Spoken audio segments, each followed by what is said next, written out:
ಸಾರಿ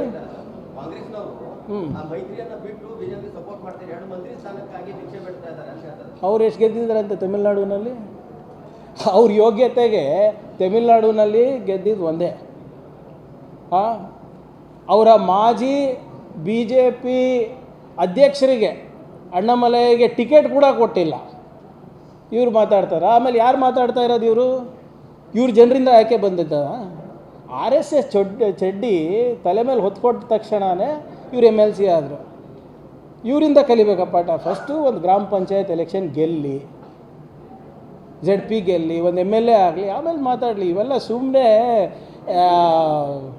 ಪ್ರತಿ ಇದಕ್ಕೂ ಅವರಿಗೆ ಪ್ರತಿಕ್ರಿಯೆ ಕೊಡೋದ ಅವಶ್ಯಕತೆ ಇಲ್ಲ. ಆಮೇಲೆ ಇಲ್ಲಿ ನೀವು ಅಸ್ಸಾಮಲ್ಲಿ ಗೆದ್ರಂತ, ವೆಸ್ಟ್ ಬೆಂಗಾಲಲ್ಲಿ ಗೆದ್ರಂತ ಸಿಹಿ ಹಂಚ್ತಾ ಇದ್ರಲ್ರಿ, ಇಲ್ಲಿ ನಿಮ್ಮ ಪರಿಸ್ಥಿತಿ ಏನಿದೆ?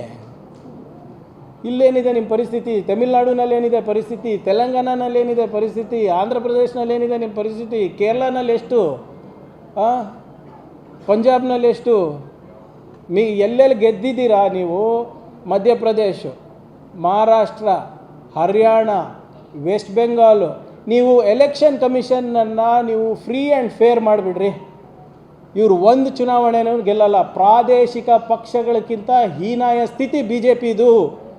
ಅರ್ಥ ಮಾಡ್ಕೊಳ್ಳಿ. RSS ತೆಗೆದುಬಿಡ್ರಿ, they are less than a regional party. Election commissioner ತೆಗೆದುಬಿಡಿ ಅಥವಾ ಫ್ರೀ ಆ್ಯಂಡ್ ಫೇರ್ ಎಲೆಕ್ಷನ್ಸ್ ಮಾಡಿ. ಇವರು ಪ್ರಾದೇಶಿಕ ಪಕ್ಷಗಳಕ್ಕಿಂತ ಕನಿಷ್ಠ ಪರಿಸ್ಥಿತಿ ಆಗ್ತದೆ.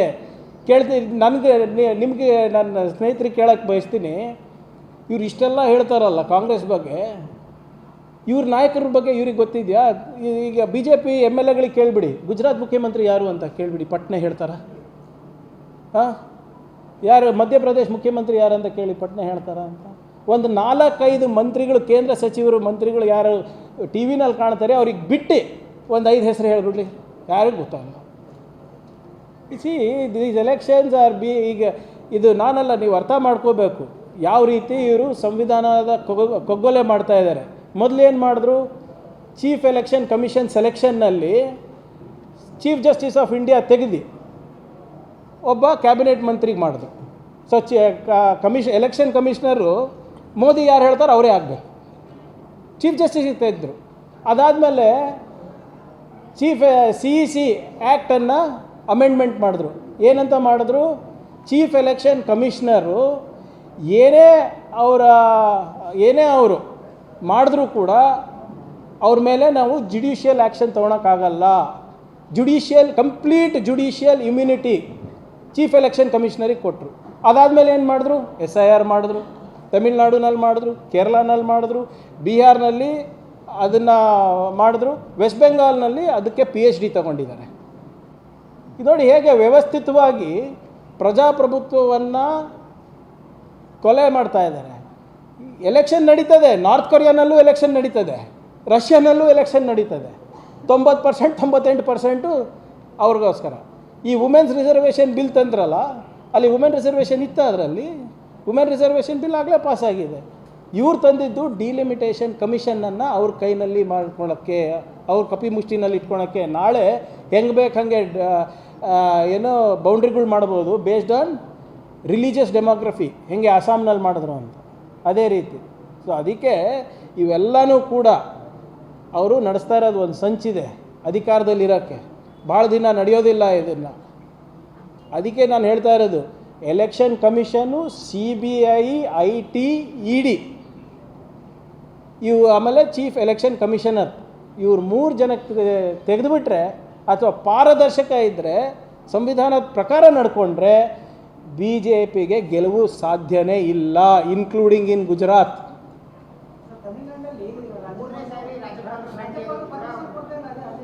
ರಾಜ್ಯಪಾಲರ ಕಚೇರಿ ಈಗ BJP ಹೆಡ್ ಆಫೀಸ್ ಆಗಿದೆ, RSS ಹೆಡ್ ಆಫೀಸ್ ಆಗಿದೆ. ಇದು ಬರೀ ತಮಿಳ್ನಾಡಿನಲ್ಲ, ಎಲ್ಲೆಲ್ಲಿ ಅವರ ಸರ್ಕಾರಗಳಿಲ್ಲ, ಗವರ್ನರ್ಗಳು ಕೇಂದ್ರ ಸರ್ಕಾರದ ಕೈಗೊಂಬೆ ಆಗಿವೆ. ಈಗ ಇದೇ ನಮ್ಮ ಕರ್ನಾಟಕದಲ್ಲಿ ಯಡಿಯೂರಪ್ಪ ಅವ್ರಿಗೆ ಬಿಟ್ಟಿಲ್ಲೇನ್ರಿ ಪ್ರಮಾಣ ವಚನ ಮಾಡೋಕ್ಕೆ? And it is not the governors ನಾವೇನು ಫ್ಲೋರ್ ಟೆಸ್ಟು ನಾವು ಗವರ್ನರ್ ಮನೇಲಿ ಕೊಡಬೇಕಾ, ನಾವು ಅಸೆಂಬ್ಲಿನಲ್ಲಿ ಕೊಡಬೇಕಾ? 5 ಗಂಟೆ ಬೆಳಗಿನ ಜಾವನಲ್ಲಿ ಫಡ್ನವೀಸ್ ಅವರಿಗೆ ನೀವು ಅಧಿಕಾರ ಸ್ವೀಕಾರ ಮಾಡ್ತೀವಿ, ಅದ್ಯಾವ ಕಾನೂನಲ್ಲಿತ್ತು? ತಮಿಳುನಾಡಿನಲ್ಲಿ ಹಿಂದಿನ ರಾಜ್ಯಪಾಲರ ವರ್ತನೆ ಗೊತ್ತಲ್ಲ ಎಲ್ಲರಿಗೂ. ಗವರ್ನರ್ ಸ್ಪೀಚಿಂದ ಅವರೇ ಹೋಗೋದು ಓಡೋಗಿ 3 ಸರಿ 4 ಸರಿ. ಕೇರಳನಲ್ಲಿ ಏನು ಮಾಡಿದ್ರು ಗೊತ್ತಲ್ಲ ನಿಮಗೆ?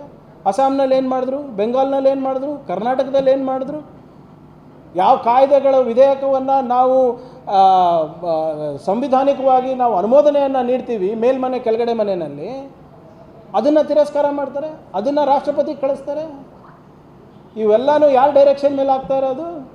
BJP RSS ಇವ್ರ ಕೈಗೊಂಬೆಗಳಾಗಿದ್ದಾರೆ. That is not governor's responsibility.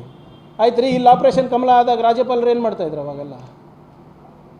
ಹರಿಯಾಣನಲ್ಲಿ ಆದಾಗ ಏನು ಮಾಡಿದ್ರು, ಮಹಾರಾಷ್ಟ್ರದಲ್ಲಿ ಹೋದಾಗ ಏನು ಮಾಡಿದ್ರು, ಮಧ್ಯಪ್ರದೇಶದಲ್ಲಿ ಮಾಡಿದಾಗ ಏನು ಮಾಡಿದ್ರು, ಪಂಜಾಬ್ನಲ್ಲಿ ಮಾಡಿದಾಗ ಏನು ಮಾಡಿದ್ರು? ಇರಲಾರ್ದ ಕಾನೂನು ಸಂವಿಧಾನ ತಮಿಳ್ನಾಡಿಗೆ ಸಪ್ರೇಟ್ ಇದೆಯಾ? ಇಲ್ಲ ತಾನೆ. Single largest party has come, as we are claiming to form the government. ಈಗ ಅಲ್ಲಿ ಪ್ರೂವ್ ಮಾಡಲಿ. ಮೆಜಾರಿಟಿ ಇಲ್ಲಾಂದರೆ ಸರ್ಕಾರ ಆಟೋಮೆಟಿಕ್ ಬೀಳ್ತದಲ್ಲ. ಏನು ಗವರ್ನರ್ ಅಡುಗೆ ಮನೇಲಿ ಬಂದು ಕೊಡಬೇಕಾ 100 ಜನ ಸಿಗ್ನೇಚರು, ಅಥವಾ ಹೋಗಲ್ಲಿ ಪರೇಡ್ ಮಾಡಬೇಕಾ? No, he is the constitutional head sir, is not above the constitution. Constitution ಏನೇನುತ್ತೆ? Majority should be proved on the floor of the house, not in governor's house. ಅದೇ ಇವಾಗೆಲ್ಲ ಕೊಟ್ಟಿದ್ರಾ? ಯಡಿಯೂರಪ್ಪ ಅವ್ರು ಕೊಟ್ಟಿದ್ರಾ? ಫಡ್ನವೀಸ್ ಕೊಟ್ಟಿದ್ರಾ? ಹೀಗೆ ತಾನೇ ಹೋಗಿ ನಾನು ನಮ್ಮ ಪಾರ್ಟಿ ನಮ್ಗೆ ಬೆಂಬಲ ಸಿಕ್ಕಿದೆ, ನಮಗೆ ಇದು ಕೊಡಿ ಅಂತ, ನಮಗೆ ಪ್ರಮಾಣ ವಚನ ಕೊಡಿ ಅಂತ ಕೊಟ್ಟಿಲ್ವಾ ಅವಾಗ?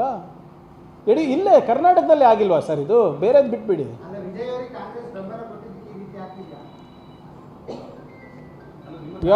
your guess is as good as mine. ಅದೇನಿಲ್ಲ, ಅವ್ರು ಬರೋಕ್ಕೇನಿದೆ, ಅದಕ್ಕೆ ಬರೋಕ್ಕೇನಿದೆ, ಅದಕ್ಕೆ ಇದಕ್ಕೆ ಕೆಲಸ ಮಾಡಿ.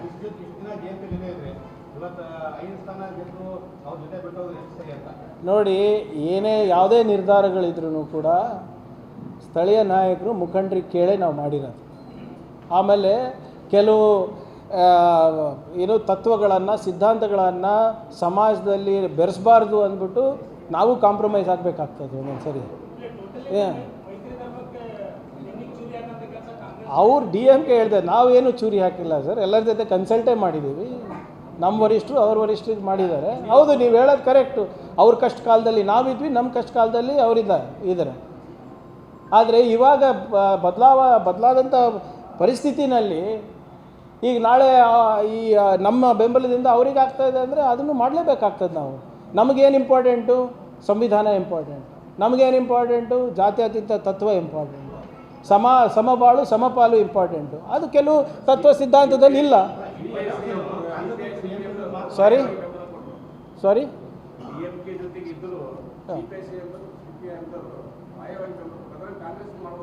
ನೋಡಿ, ಅದೇ ನಾನು ಹೇಳ್ತಾ ಇದ್ದೆ, no decision has been taken without consultation of local leaders. ಈಗ ಲೋಕಲ್ ಲೀಡರ್ಸ್ದವರು ಇಲ್ಲಪ್ಪ ನಮಗೆ ಸರ್ಕಾರದ ಒಳಗೆ ಇದ್ದು ಇನ್ನೂ ಹೆಚ್ಚಿನ ಒಳ್ಳೆ ಕೆಲಸ ಮಾಡ್ಬೋದು ಅಂತ ಇದ್ದರೆ ಆಯಿತು ಅಷ್ಟೇ.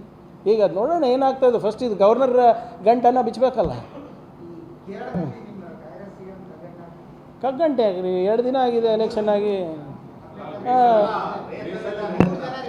3 ಜನ ಇರ್ಬೋದು, 100 ಜನ ಇದು ಕಗ್ಗಂಟೆಯಲ್ಲಿದೆ. ಎಲ್ಲರೂ ಒಂದು ಲೈನ್ ರೆಸಲ್ಯೂಷನ್ ಮಾಡಿ ಕಳಿಸಿದಾರ ಸರ್, ಏನಂತ ಹೈಕಮಾಂಡ್ ಏನು ಹೇಳುತ್ತೆ ಅದು ಒಪ್ತೀವಿ ಅಂತ. ಅದು ಲೈನ್ ಕಳಿಸಿರಲಿಲ್ಲ ಅಂದರೆ ನೀವು ಕಗ್ಗಂಟು ಅನ್ಬೋದು.